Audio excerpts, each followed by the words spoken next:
Not every woman who dies for the crown is a traitor. Some are just standing in the wrong place, at the wrong time.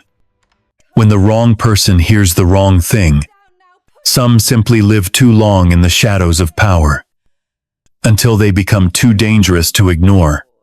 Jane Boleyn was one of those women. Not Anne, not Mary, but the other Boleyn girl, the quiet one, the survivor. The one who watched them all bleed, who buried her husband, her sister-in-law, and her queen, and then, when no one was looking, was dragged into the same blood-soaked square and told to kneel. She wasn't killed for what she did. She was killed because she remembered too much, and because someone needed to be blamed.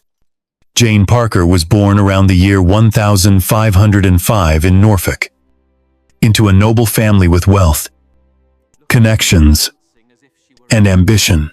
Her father was Henry Parker, Lord Morley, and her mother was Alice St.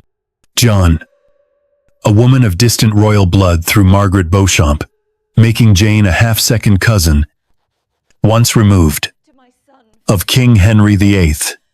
Like many daughters of power, Jane was sent to court in her teens, around the age of 15, to serve Queen Catherine of Aragon.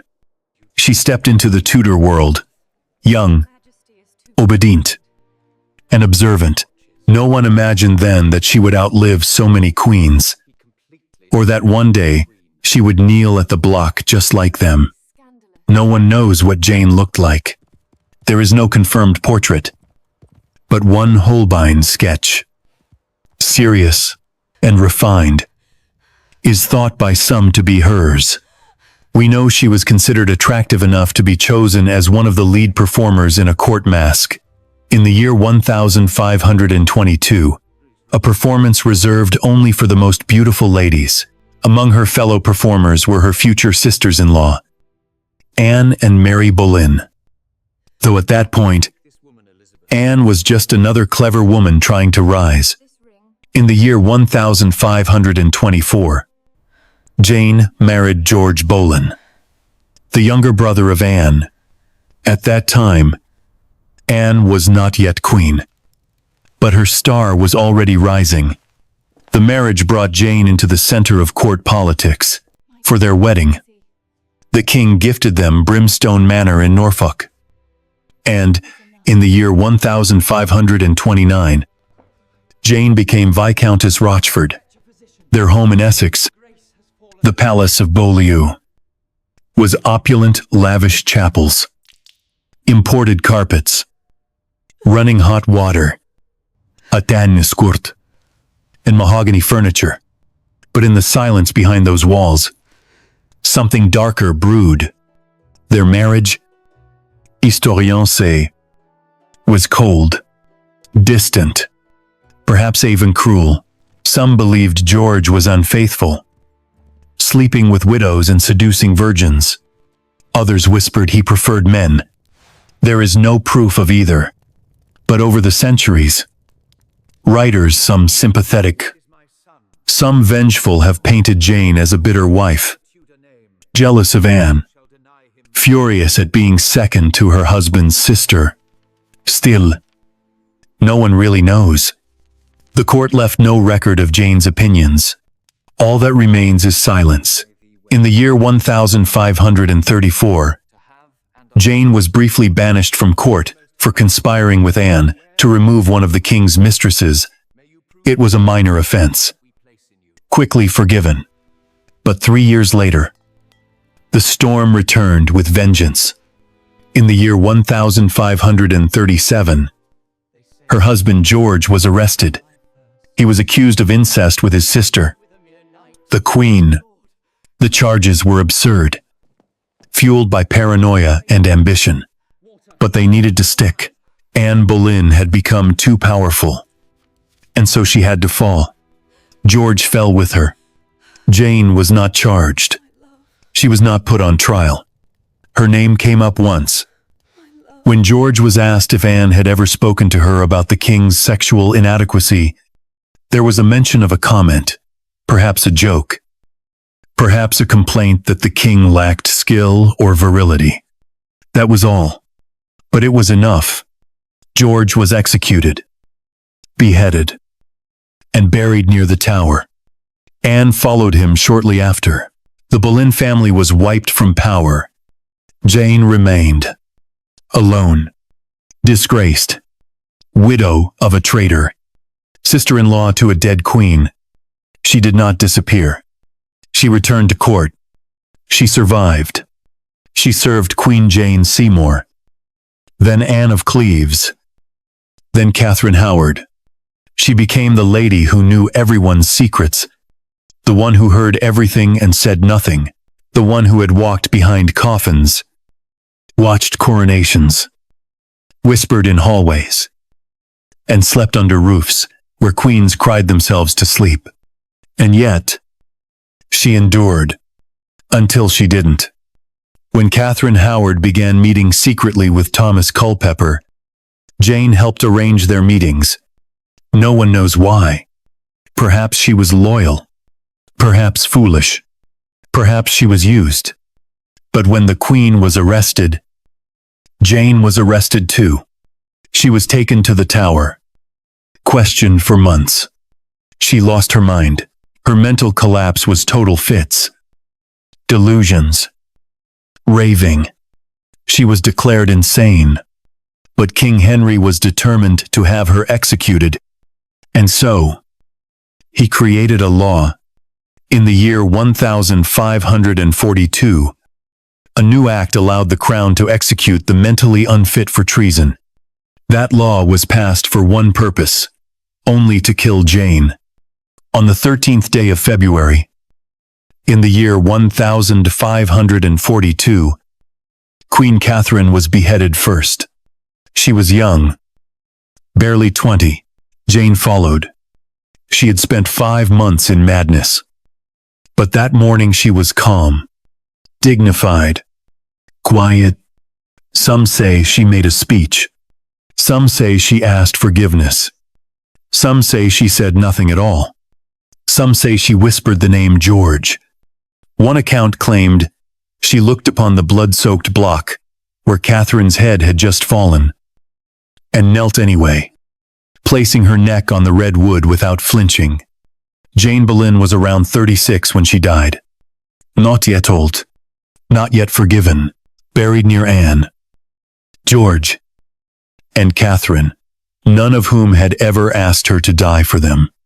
History forgot her name, blamed her for too much, and praised her for too little. But in the stillness of the Tower, where old stones remember more than people do, maybe, just maybe, you can still hear her whisper. And that whisper is where our story begins. He was young, handsome, charming, and dangerous. His name was George Boleyn. And for a time, he walked among kings and jesters, poets and spies, ladies and courtiers, without ever once losing his footing. Born into privilege, surrounded by wealth, blessed with wit and ambition, George seemed untouchable. But behind the laughter, the poetry, the eloquent sermons, and the golden chains of office, there was something else, a silence that grew louder with time. And it was in that silence, behind the door of his private chamber, that the rumors began. Some whispered about his cruelty, some about his desires, but no one said it out loud, because in the court of King Henry VIII, some sins were not just dangerous, they were fatal. And George, whether guilty or not, had already stepped too close to the fire. George Boleyn was born around the year 1503, into the rising Boleyn family, son of Thomas Boleyn and Elizabeth Howard. His sister, Anne, would become queen. His other sister, Mary, would become the king's mistress. And George, bright, confident, and devastatingly intelligent, would become a rising star in his own right. He married Jane Parker in the year 1524. At first, their union appeared to be a brilliant alliance between two noble houses, but in time, it became clear that the match, though politically advantageous, was emotionally barren. Historians would later call it cold, calculated, even poisonous. But those are words written long after the facts have faded. The truth, as always, is more complicated. Jane Boleyn was not the kind of woman who wept easily. Raised in court, trained to hide pain behind courtesies and secrets, she learned early that survival required silence. She smiled when she was supposed to. She stepped back when men were speaking. She kept her voice low and her eyes lower. But behind that stillness, she watched everything. She watched her husband joke with other men in tones that were too familiar.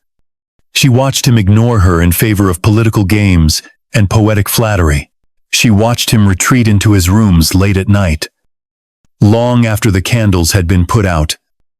And she never asked him where he had been. There were whispers. Of course, whispers that George enjoyed the company of young men, that he bragged about his conquests, both women and not, that he seduced widows, deflowered virgins, and sought out pleasures the church would never condone. George Cavendish, one of Cardinal Wolsey's men, accused him of living in bestial fashion. Later rumors would go further, accusing George of sins too dark to print. Some said he was cruel. Some said he was broken. Some said he was simply young and wild and rich enough to never face the consequences. The truth we will never know. The Tudor court did not punish on proof. It punished on fear. And George's greatest crime was not lust. It was being in the wrong family. By the late 1530s, the Boleyns had soared higher than anyone thought possible. Anne had become queen, our mother to Elizabeth, the future Queen of England. George had been named Lord Rochford, ambassador, court poot, and member of the Privy Council. Jane, as viscountess, now had rank and prestige. But with power came enemies. Cromwell, once a friend, now saw the Boleyns as arrogant, ungrateful, and dangerous. The Seymour faction, hungry for the throne, whispered lies in the king's ear. And the king, ever paranoid, ever suspicious, began to believe them. In the spring of the year 1536, it began. Anne Boleyn was accused of adultery, incest, and treason. The charges were grotesque, the evidence fabricated, yet they stuck, because the king wanted them to. Among those named was George. The idea that he had committed incest with his sister was so obscene, so implausible, that even the courtiers blushed to speak it aloud. But no one protested, not openly, because the king's will was law, and fear moved faster than truth. Jane Boleyn was not arrested. Not yet. But she was questioned. Her name appeared in the transcripts only once. When George was asked whether Anne had ever spoken to her about the king's impotence, a single sentence that the king lacked skill or manhood was enough to seal his fate. It didn't matter whether Jane had said it, or whether Anne had ever spoken those words. The accusation existed. That was enough. Some say Jane gave testimony. Some say she remained silent. Some say she wanted George dead. Others say she loved him still.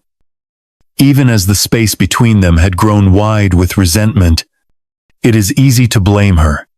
Easy to paint her as the bitter wife, the jealous woman who brought down her own husband.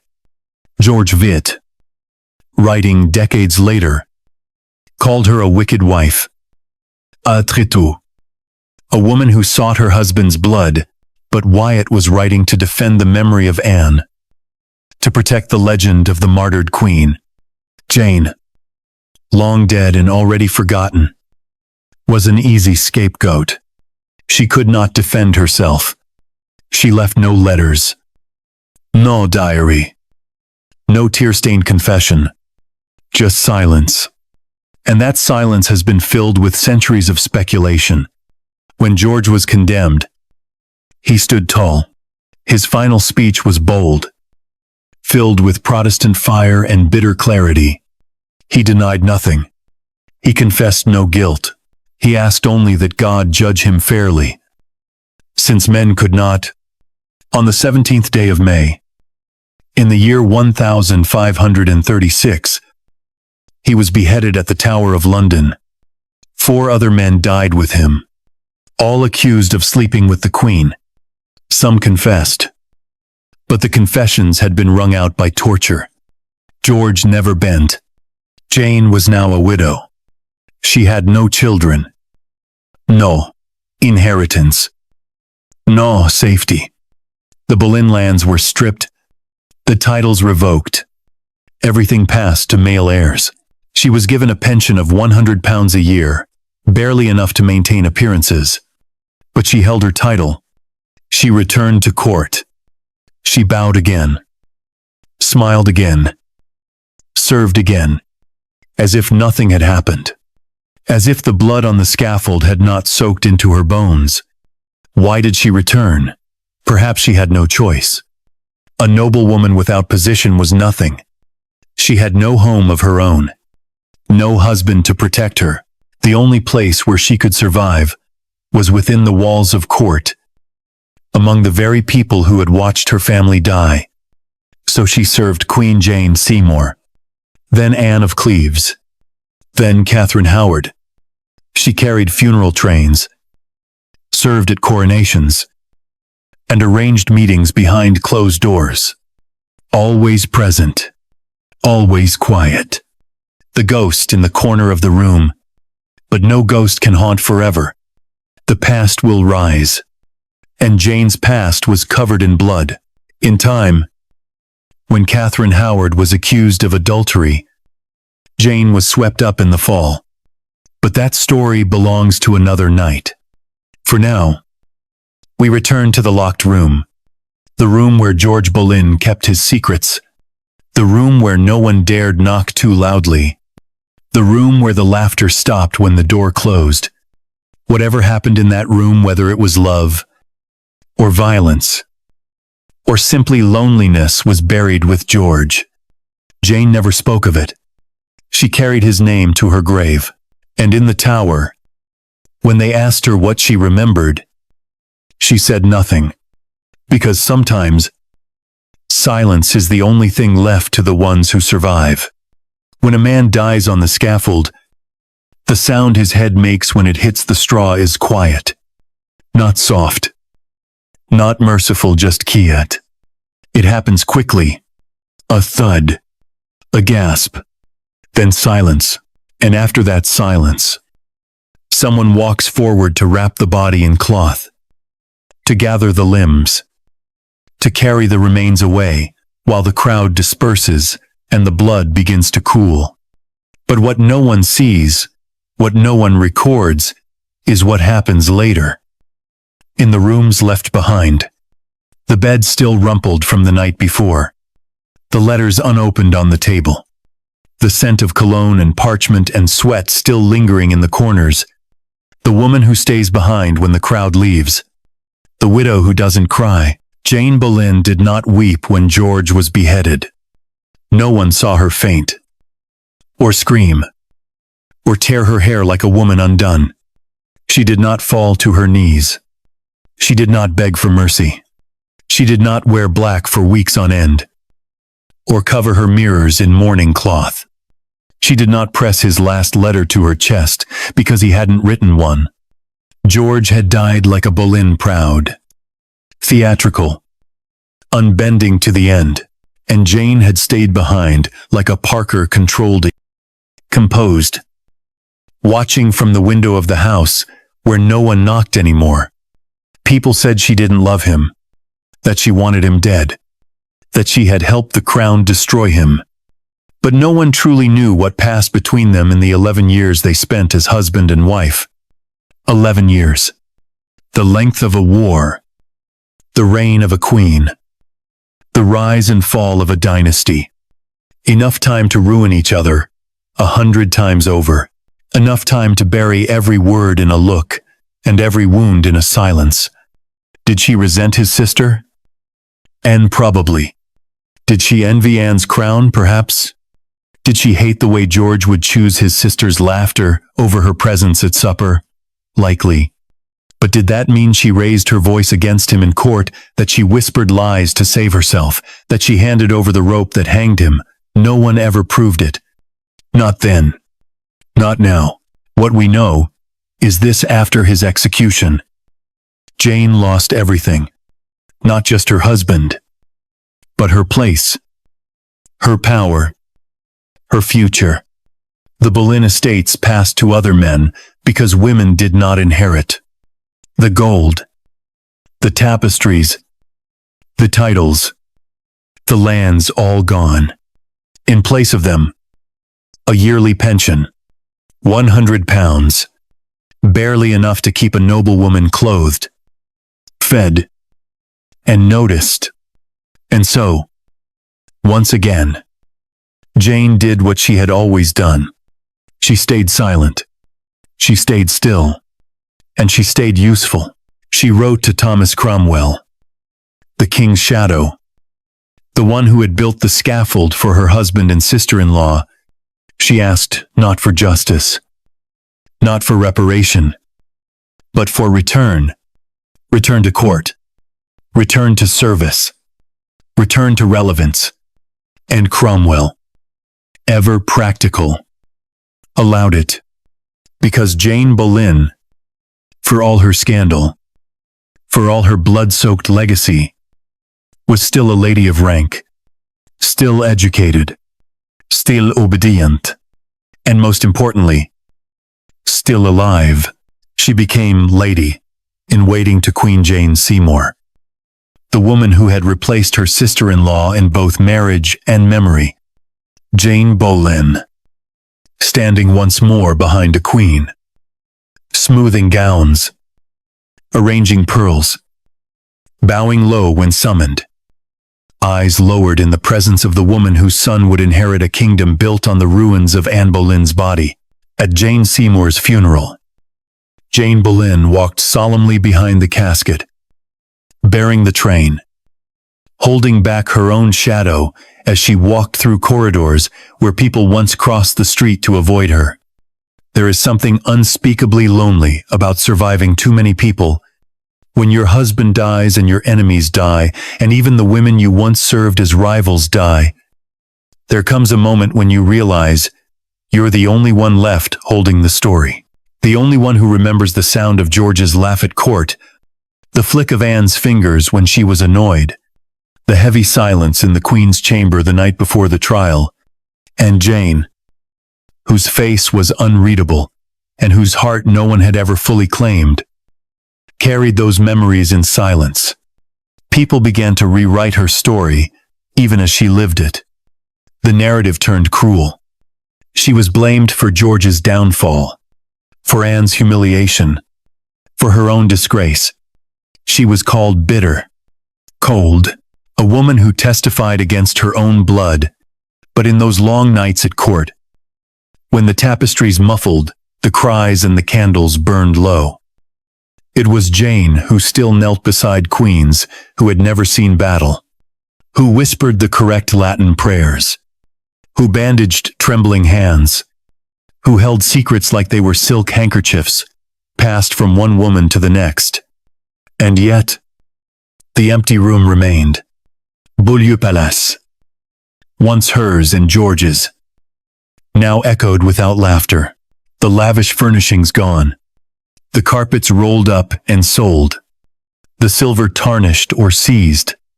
No children's footsteps, no voices at supper, no sound of a man pacing late into the night, muttering verses or planning a sermon, or laughing to himself over a line of poetry.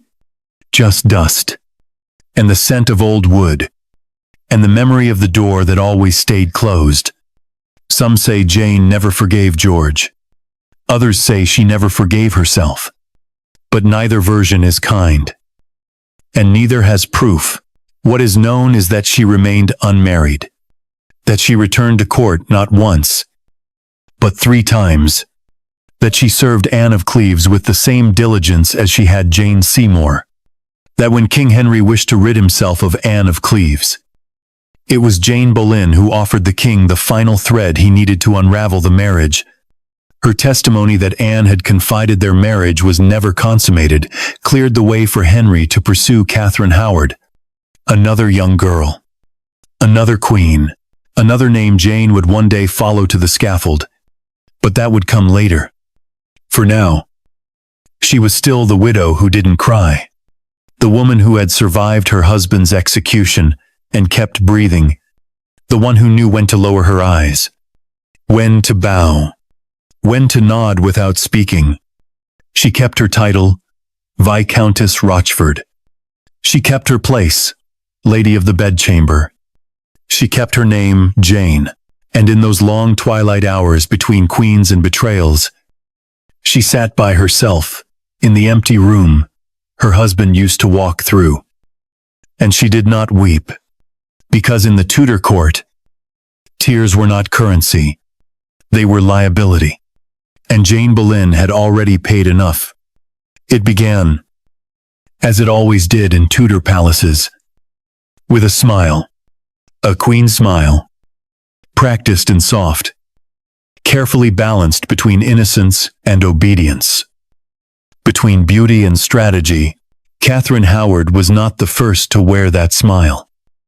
And she would not be the last, but there was something in her version of it, fragile, almost breathless, that made people lean forward to protect it or to consume it. Jane Boleyn watched it from behind lace curtains, from the corner of the dressing chamber, from her usual place just behind the throne. She had seen other queens smile like that before. Anne had done it with fire. Jane Seymour had done it with stillness. Anne of Cleves had tried and failed. But Catherine smiled, like someone who still thought it would be enough. Jane had been through too much to believe in smiles anymore. By the time Catherine Howard arrived at court, Jane Boleyn had already survived 3 queens. A dead husband, public disgrace, and more than a decade of quiet reinvention. She had learned how to vanish in plain sight. How to serve power without ever standing too close to it. She had seen the way kings changed when they were displeased. How affection could curdle overnight into suspicion. How a kiss on the hand could precede an axe to the neck. And still, she bowed. Still. She smiled. Still. She offered warm linen to women who would be dead before winter. It was what she knew. It was all she had left. Catherine Howard was young, barely 20, and she burned like something delicate caught in candlelight. Her laughter rang too brightly. Her footsteps were too light. She carried herself like someone who thought danger was a thing that happened to other people. The king adored her. For a while, he gave her dresses stitched with gold, jewels that caught the sun, and rooms filled with music. But what he gave in indulgence, he lacked in attention. He was aging, heavy, and slow. He retired early. He groaned when he walked.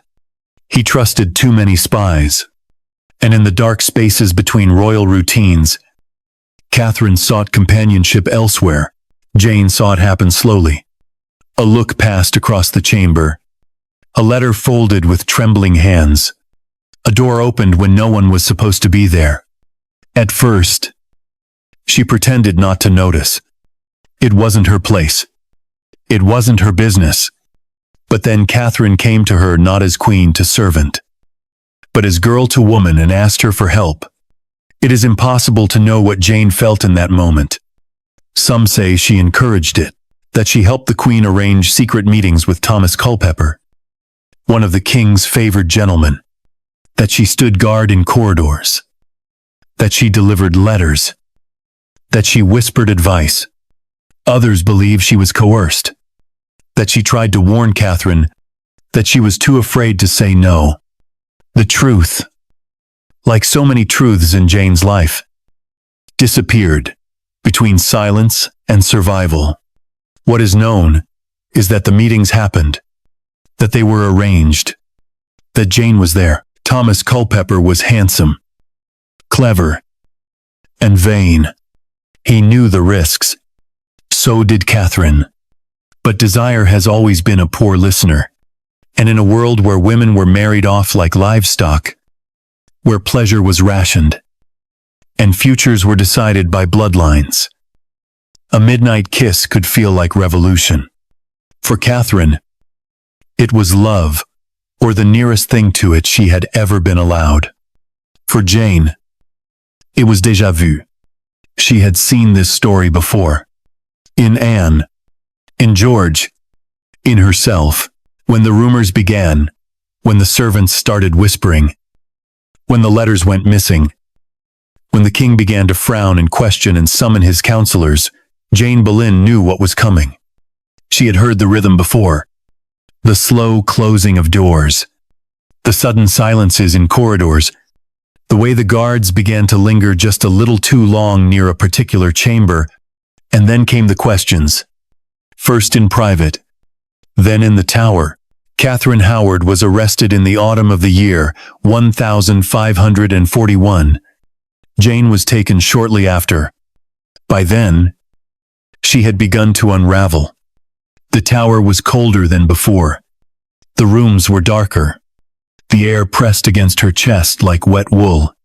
She had once watched her husband walk through these halls in chains. Now, she stumbled through them herself, her hands shaking, her thoughts crumbling. She had nightmares. She wept in her sleep. She screamed without sound. The officials said she had gone mad. At the time, English law did not allow the execution of the insane. It was considered ungodly, dishonorable. But King Henry wanted her dead. Her presence was an embarrassment. Her silence was too full of memory. And so, a law was passed. Quietly, efficiently. A new act of Parliament that made it legal to execute those who had committed treason, even if they were not mentally sound enough to stand trial. The law was written for one woman only, Jane Boleyn, Catherine Howard. For her part, was broken. She had confessed. She had begged. She had been found guilty. Her days were numbered. And Jane, though mad, though trembling, though locked in her own private torment, would die with her. On the 12th night before their execution, it was said that Jane sat staring into the cracked mirror of her cell. Her gown hung loose on her shoulders. Her hair had grown wild. Her hands kept moving, tracing the pattern of a handkerchief long lost. One of the guards said she had spoken George's name, over and over, like a prayer or a curse. Another said she sang a lullaby, one her mother used to hum when the winters grew too long. But the most chilling tale was this, that she whispered to the wall, asking them whether they remembered the bed she had shared with George, whether the pillows had felt cold the morning after he died, whether the mattress had sagged in the shape of his absence, whether the furniture missed him too. Of course, the Tower walls said nothing. When the morning came, February the 13th, year 1542, the sky was low and gray. Catherine was brought out first, pale, thin, still beautiful in the way a girl is beautiful before the knife. She walked with trembling dignity, murmured her prayers, and laid her neck down on the block. One stroke, a scream from the crowd, silence. Jane followed. Some said she had to be carried. others that she walked with calm resignation. One account claimed she trembled violently, eyes wide with terror. Another said she smiled once before kneeling. What is certain is that she died that day, on Tower Green, her neck pressed to the same block, still wet with the blood of the girl she had served. The axe fell. The silence returned. Her body was buried beside Catherine Howard, near George, near Anne. 3 graves, 3 ghosts, one long echo, and the mirror in her cell remained cracked, because some things, once broken, never heal. Before the blood, before the madness, before the scaffold was built for the Queen and her lady, there had been a wedding, a quiet wedding. By royal standards, no fanfare, no trumpets, no silk-draped arches or cheering throngs. And yet it was this wedding, this soft arrangement of words and signatures and political necessities, that would shatter everything. The marriage between King Henry and Anne of Cleves was supposed to save the kingdom. Instead, it cracked it down the middle. And in the middle of that crack, as always, stood Jane Boleyn. Not in the light, not in the ceremony, not in the vows, but in the spaces between them, where history writes itself, in glances and murmurs and betrayals whispered behind embroidered sleeves. Anne of Cleves arrived in England in the winter of the year 1539. A woman raised on Lutheran soil, trained in modesty, in decorum, in the politics of restraint. She spoke little English, vore unfamiliar dresses, and had no idea she was walking into a court that devoured women like hers. King Henry had chosen her based on a portrait flattering, stylized, idealized. But paintings do not breathe. They do not move. And when the king saw Anne in person, he recoiled. He claimed she smelled, that she looked nothing like the portrait, that her body was not the body of a maiden, that her breasts were too loose, her figure too full, her laugh too loud, her presence too dull. He could not, or would not, consummate the marriage.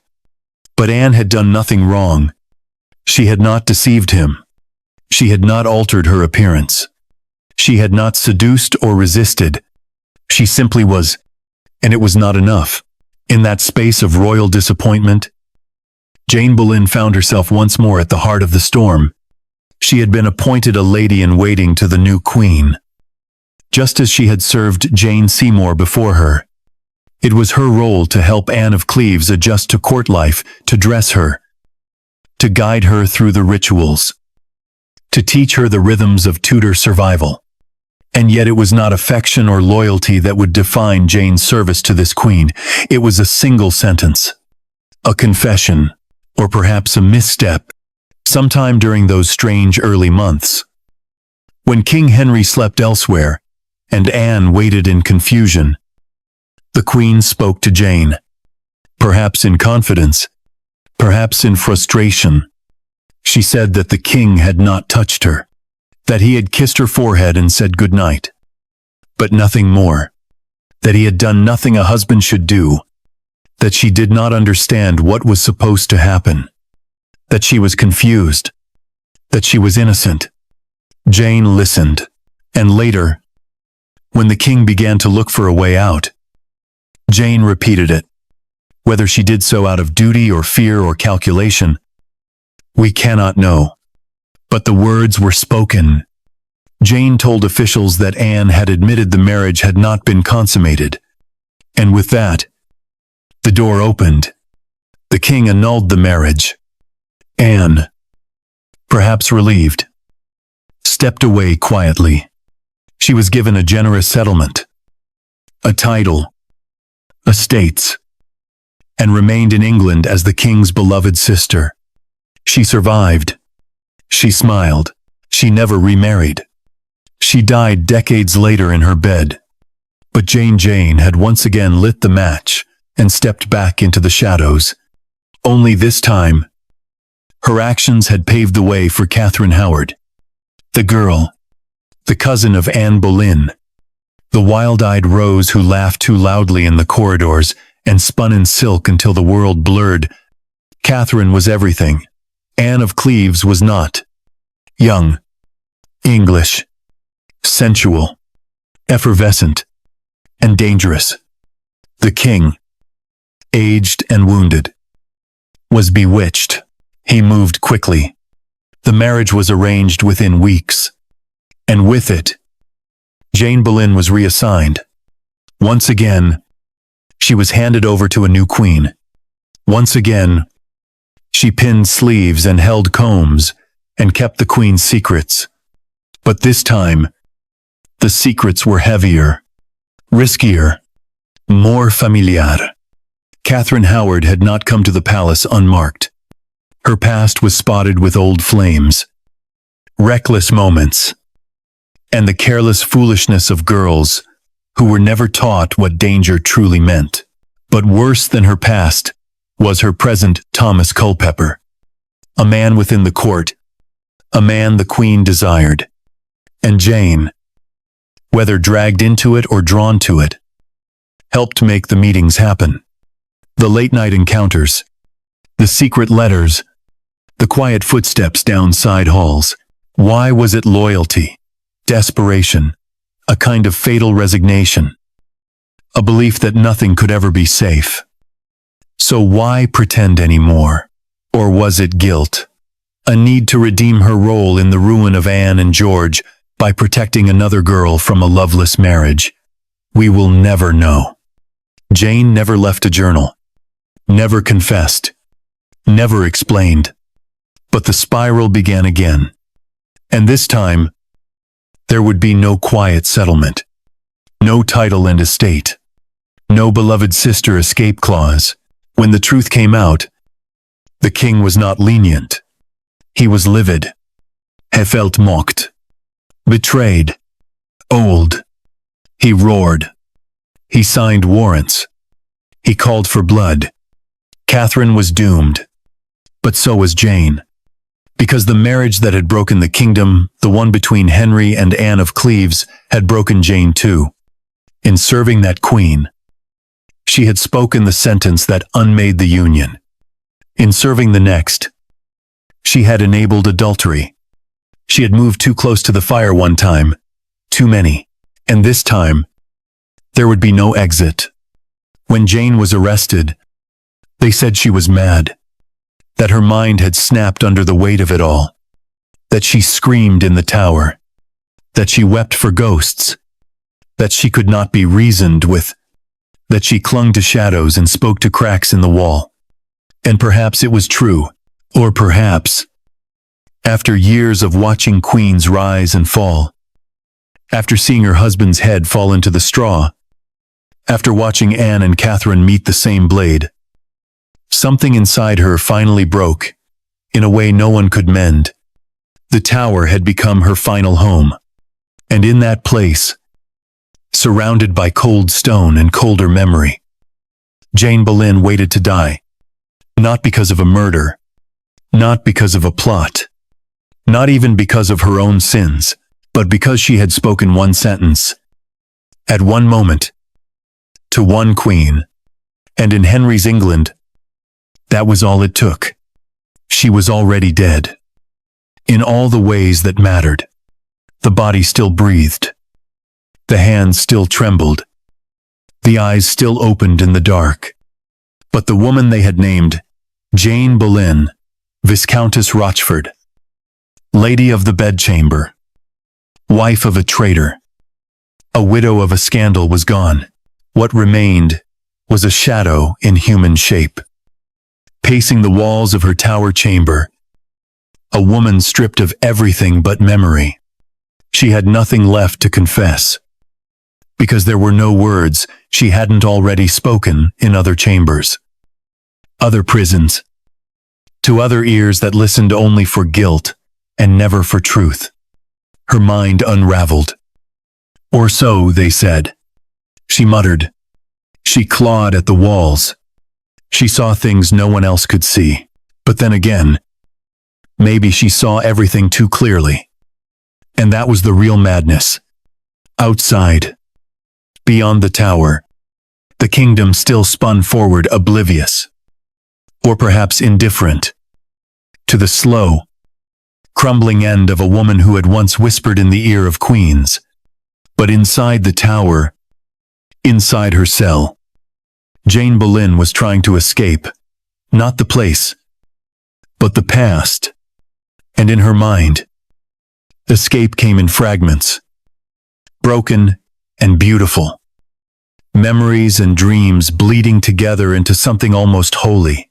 Sometimes, for she saw herself riding away, not in disgrace, not in chains, but in triumph. A cloak billowing behind her, a horse beneath her strong and swift, 6,000 men at her back, loyal and faceless, conjured from fantasy and memory alike.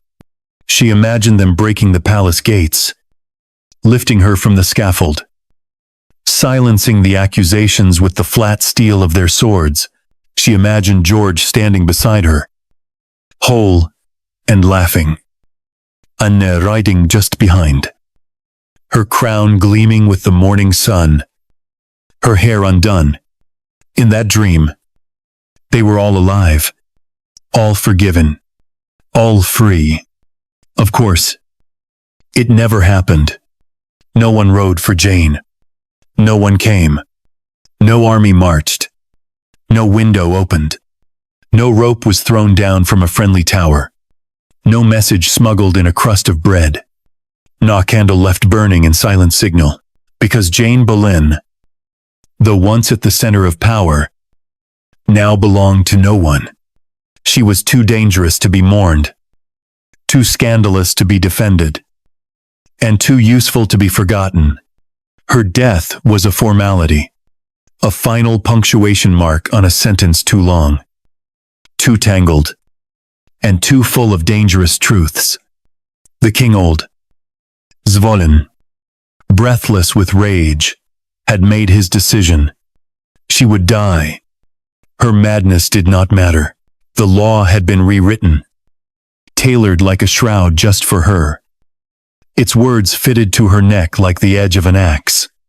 The Act of Parliament allowing the execution of the insane for high treason passed with little protest.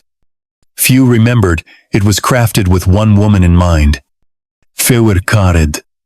But in the hours before the end, as the days folded into one another, as the air grew colder and time began to lose its shape, Jane's mind opened into strange clarity. She stopped screaming. She stopped sobbing. She began to speak in whispers, long winding sentences that made no sense to her guards, but perhaps made perfect sense to God. She called for linens, asked after the Queen's slippers, inquired whether George had received the Portuguese ambassador in time. She thanked her mother for the lavender sachet. She asked the mirror not to crack again.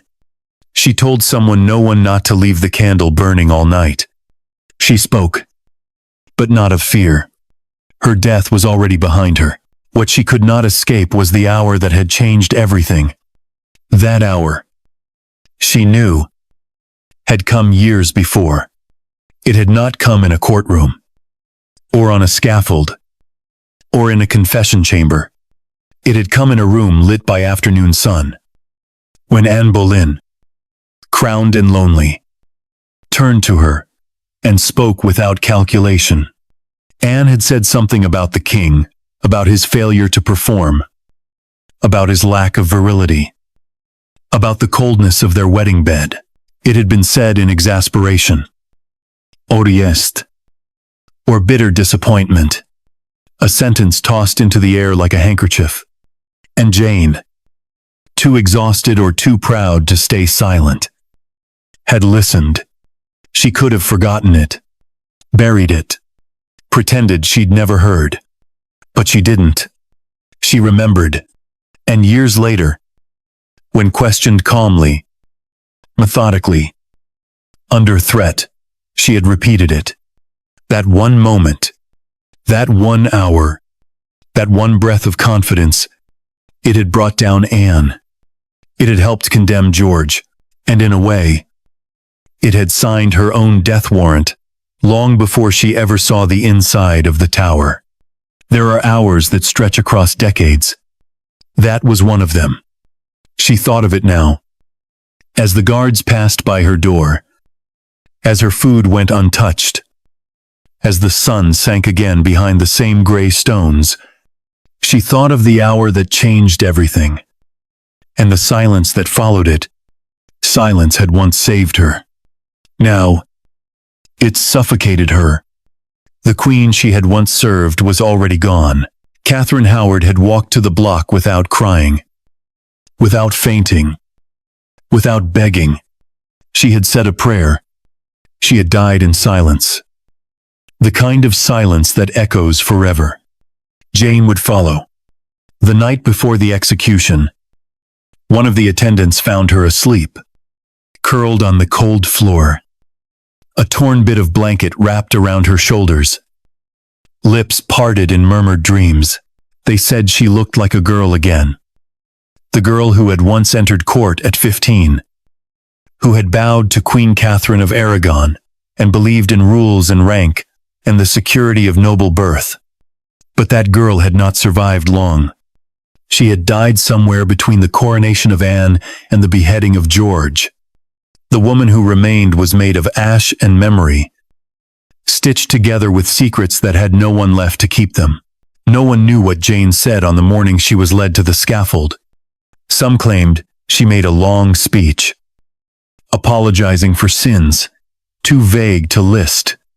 Others said she called out for her husband, that she begged God to forgive her, not for what she had done, but for what she had believed. There was one account, a foreign diplomat's report, that said she smiled, that she placed her head on the same block where Catherine's blood still stained the wood, that she whispered the king's name, that she said, "This kingdom remembers nothing." And then she was still. One stroke. No hesitation. The axe fell. And Jane Boleyn, Viscountess Rochford, was no more. But perhaps, in her final breath, she did escape. Not into heaven or into punishment, but into that dream she had built in her madness. The one where the doors swung open, and 6,000 men came for her. The one where George was alive, where Anne wore her crown without fear, where queens laughed freely, where no one died for knowing too much, where one whispered hour did not echo across a lifetime. Perhaps that was where she went. Not to judgment, but to peace. And the hour that changed everything at last let her go. By the time the door finally closed behind her, and the tower swallowed her screams for the last time, the worst had already passed. Or so it seemed. Jane Boleyn had been executed, and buried beside the queen she once served, and the husband she may have betrayed. Her name no longer floated through court chambers or behind silk-draped carriages. She was gone. But the story she left behind, the version no one wrote down, the version that didn't make it into sermons or proclamations, did not vanish so easily. Because Jane Boleyn, even in death, was the last thread in a tapestry that someone kept pulling. And somewhere behind a locked chamber door, in the corner of a room where candles always burned too low, someone still remembered her, and someone still whispered her name. There was a plot. Once. A plot no one ever proved, and no one ever fully confessed. A threadbare conspiracy that nearly worked, almost made it to the firelight, almost tore open a secret that had been folded and hidden for years. And at the center of it, though never openly named, was the castle, not the tower, not Greenwich, but another place. Quieter. Older. Far from the center of things. A place where secrets were supposed to die, and didn't, After Jane's death in the year 1542, the court moved on with ruthless efficiency. A new queen followed. Then another.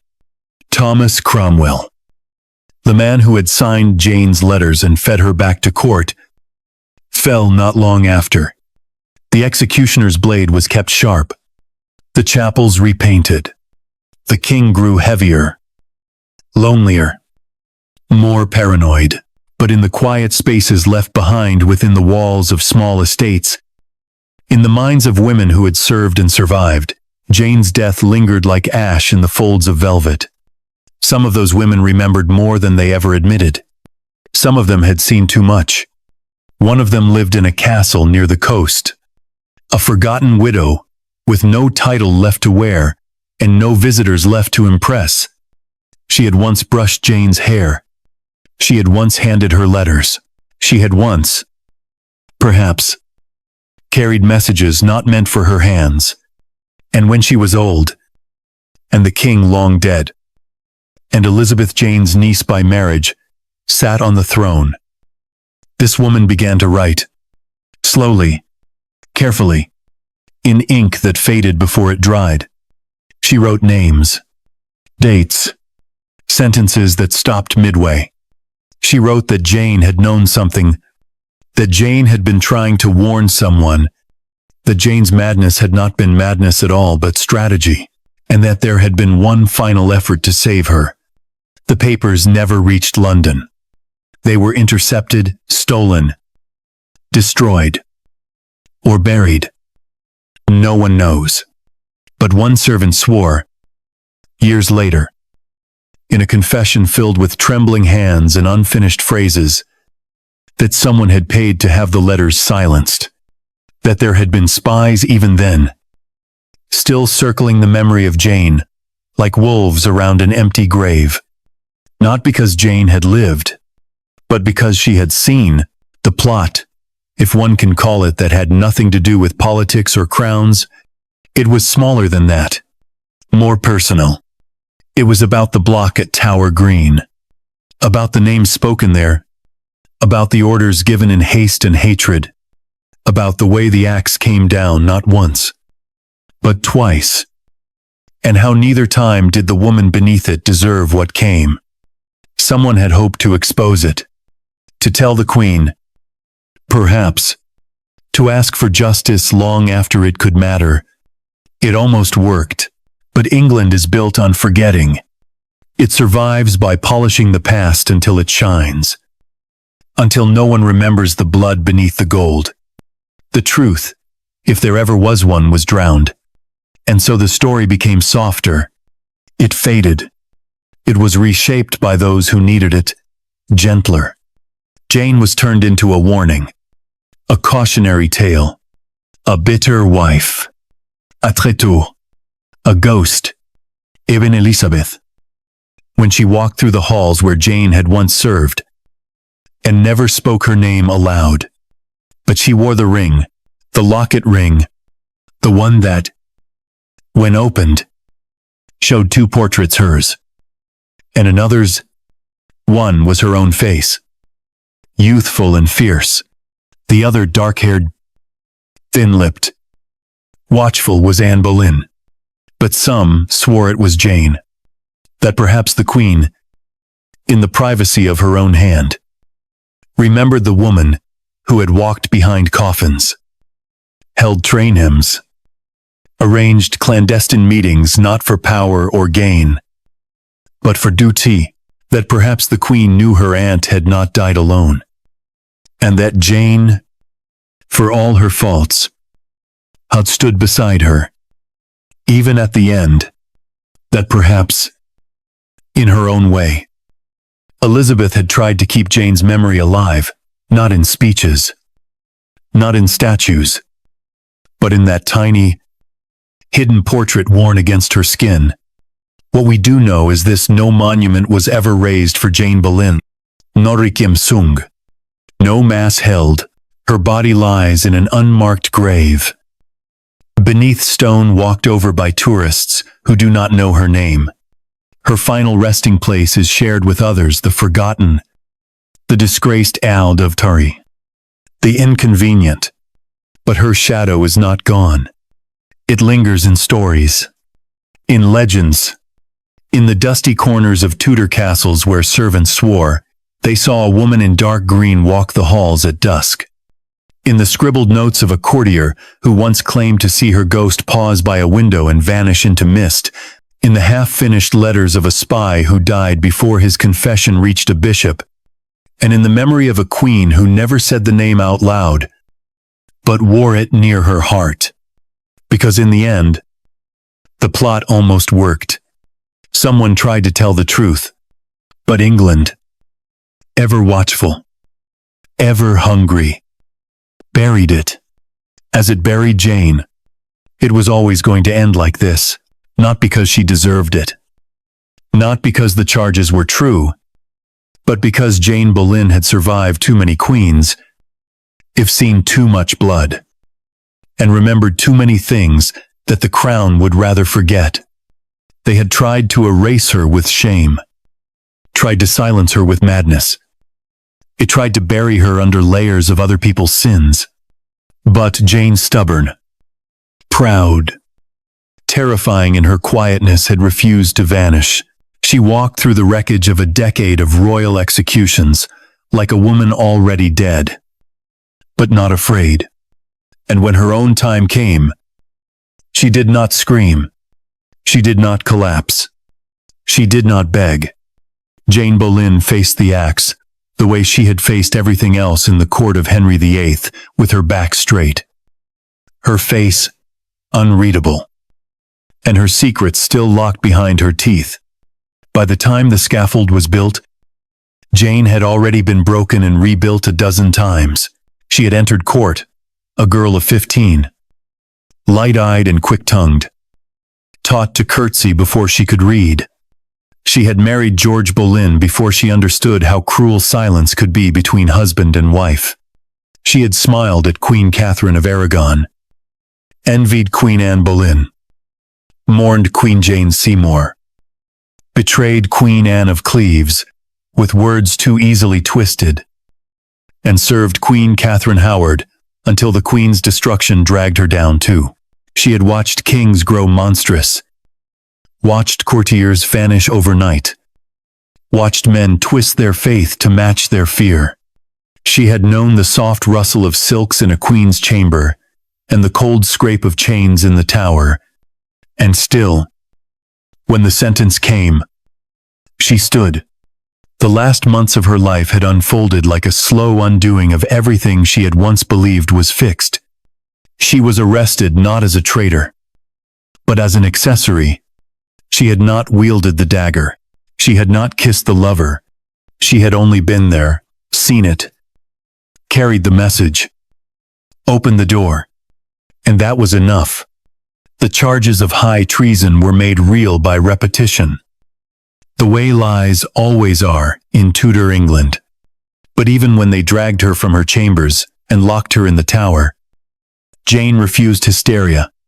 That would come later, when the stone walls began to whisper back, when the cold settled in her bones, when the silence reminded her of George's cell and Anne's last breath. Then, yes, she cracked, but only for a while, because Jane was too clever to remain broken. By the end, even the guards said she had grown quiet, not calm, exactly never that, but clear, purposeful. There were long days where she spoke to no one, just stared at the walls, reciting names under her breath. Not prayers. Names. Anne, George, Catherine, Thomas, Mary, Elizabeth, Henry, like beads on a rosary made of memory. She did not sleep much. She stopped asking for anything, and when the priest came, she only asked if he remembered what happened to wives who told the truth. The execution was set for the 13th of February. In the year 1542, that morning, the wind off the Thames was so bitter it numbed the faces of those gathered before they could look away. Catherine Howard was brought out first pale, trembling, so small beneath the weight of her guilt. She had once danced down corridors with her hair unbound and her laughter spilling like perfume. Now, she walked like a shadow who knew her place in the story. She knelt, prayed, and died. They said it took one stroke, that she did not cry, that her soul went up clean, even if her name never would. Then came Jane. They had given her no mourning gown, no veil. Her hair was loose, untidy, unpainted, plain. Her hands were bare. Her eyes were dry. The crowd, hushed from the violence they had just witnessed, it watched her step forward, not like a criminal, but like a woman who had already died once and had come back only to finish the story. She walked slowly, deliberately. She looked at no one. She said no last words, at least none anyone remembered. There were rumors, of course, that she spoke George's name, that she forgave the king, that she cursed the court, that she said, "I am not afraid." But the truth was buried. The moment her knees touched the straw, they say she looked up once, just once, at the sky, that she took one deep breath, that she folded her arms like a lady saying grace at supper. And then she laid her neck upon the block, still wet with Catherine's blood. And she did not flinch. The axe fell. One clean stroke.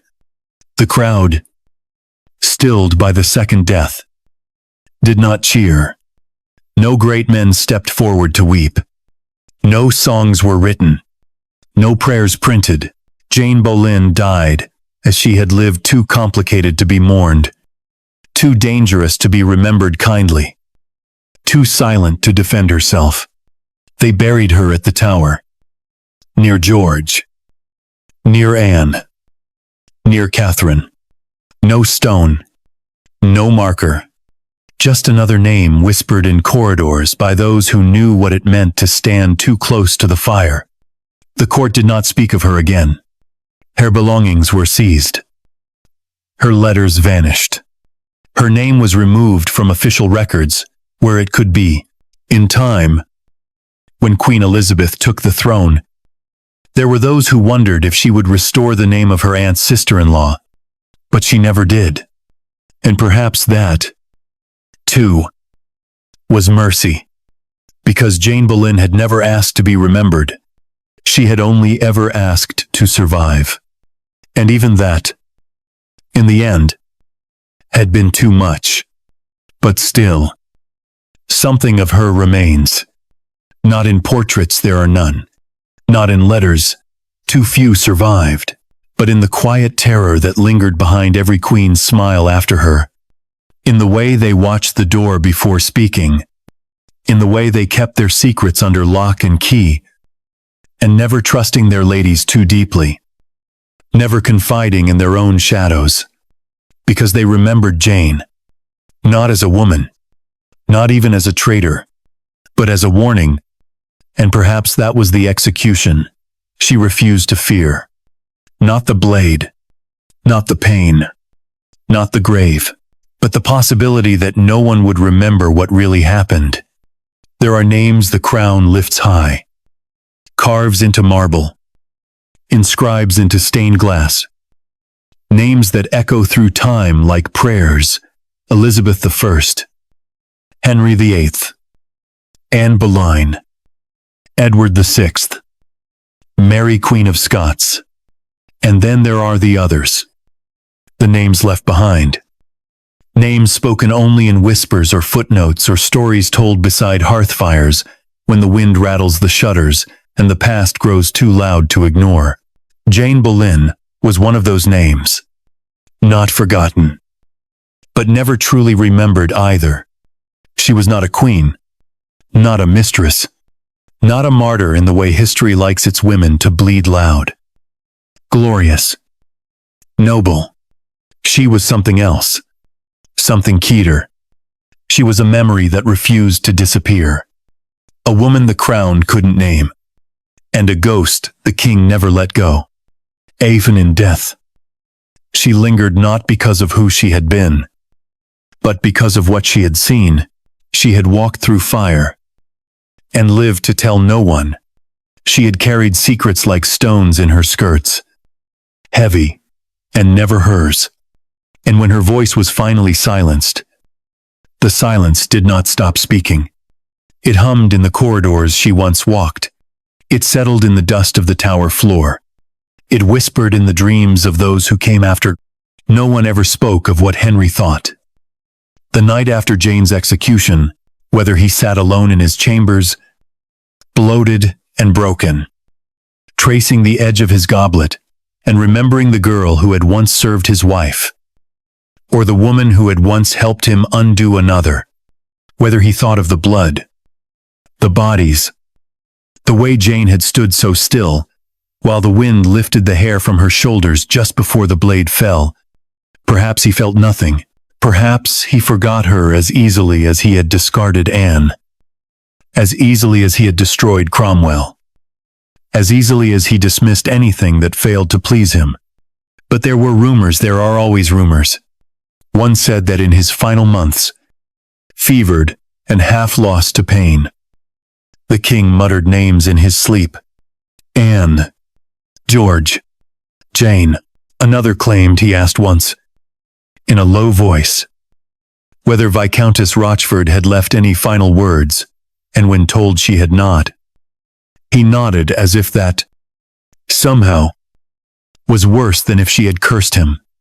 There was even a story, buried in a servant's journal, that the king once stopped beside a portrait in a corridor, an unnamed woman in dark green, and stood there a long time, staring, before saying only, she knew too much.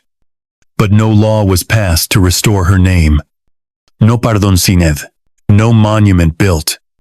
She remained officially condemned, officially insane, officially erased.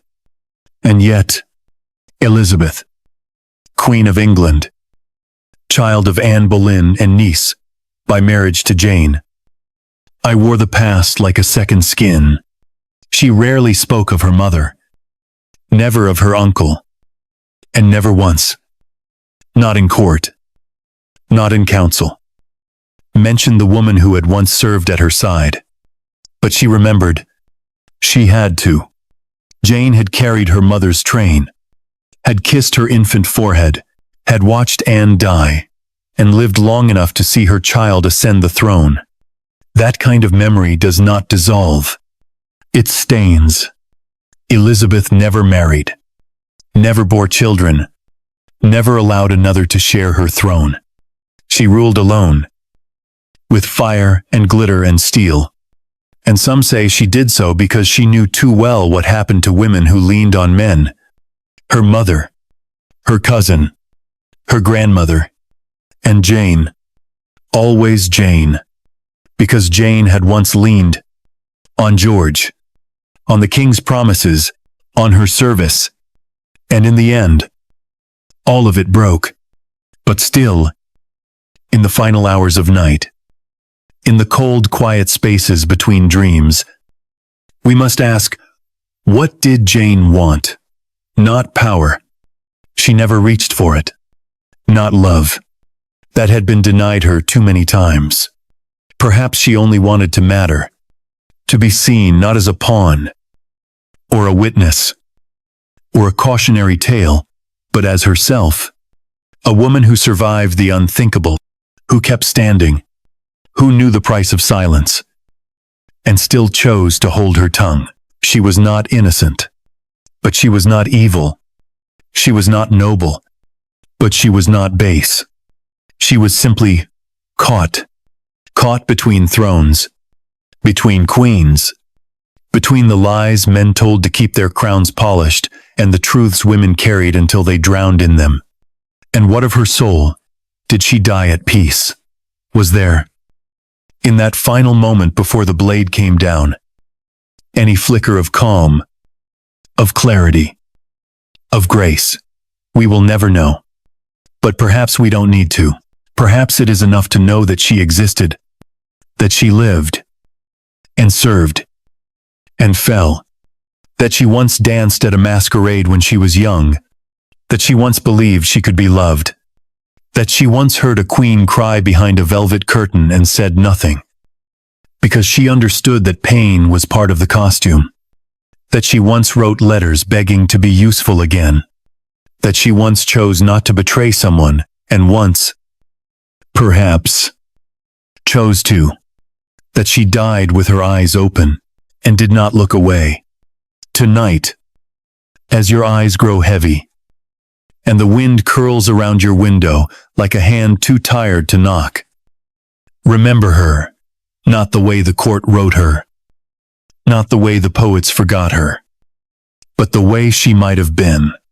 A woman sitting in a dark room, brushing her hair slowly, listening for footsteps that never came. A woman standing in a corridor with a letter in her hand, deciding whether to deliver it. A woman kneeling on cold stone, whispering the names of those she could not save. She is not a lesson. She is not a warning. She is not a ghost. She is a woman who lived, and that is enough. Good night. Jane Boleyn. The story remembers you now. And this time, we do not look away. Sleep well.